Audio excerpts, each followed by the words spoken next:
In this video, we will be using NVMS Lite to connect your titanium devices through P2P technology. This process allows for secure remote monitoring without complex network setup. P2P connection make remote access simple and secure.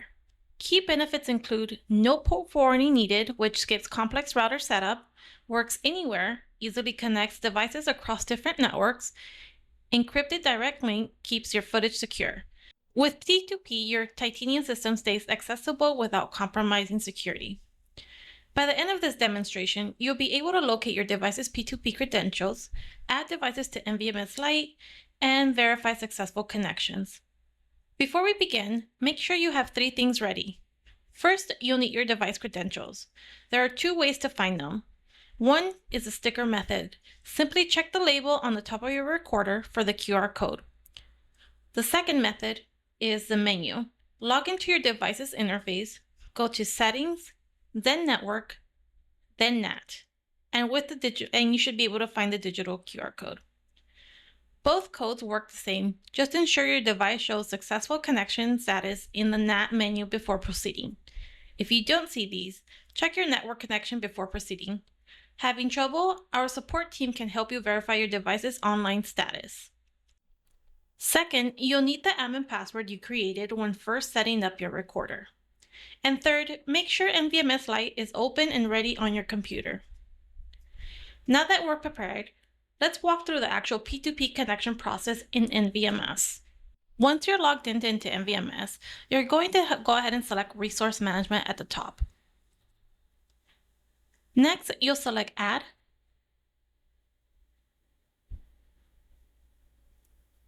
then manually add, and you should see the IP address. Go ahead and click on there and it should give you a drop-down box. You'll select serial number, and here you'll go ahead and enter in the QR code.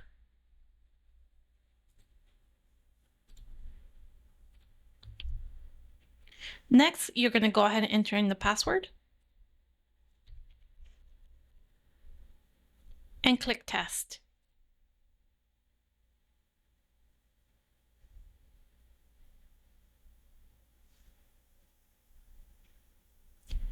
You should get a status of Test succeeds. If you see Failed, make sure you go back and check your network settings on your device. Click OK. And down at the bottom, you'll select Automatically Link Area. Click OK. And you should see the device appear on the top. We're waiting for it to turn solid to ensure that it is online.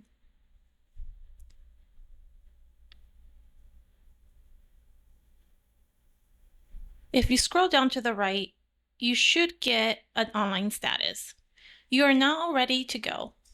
If you have any further questions, go ahead and reach out to our technical support. In our next video, we'll show you how to add the device through the local IP address.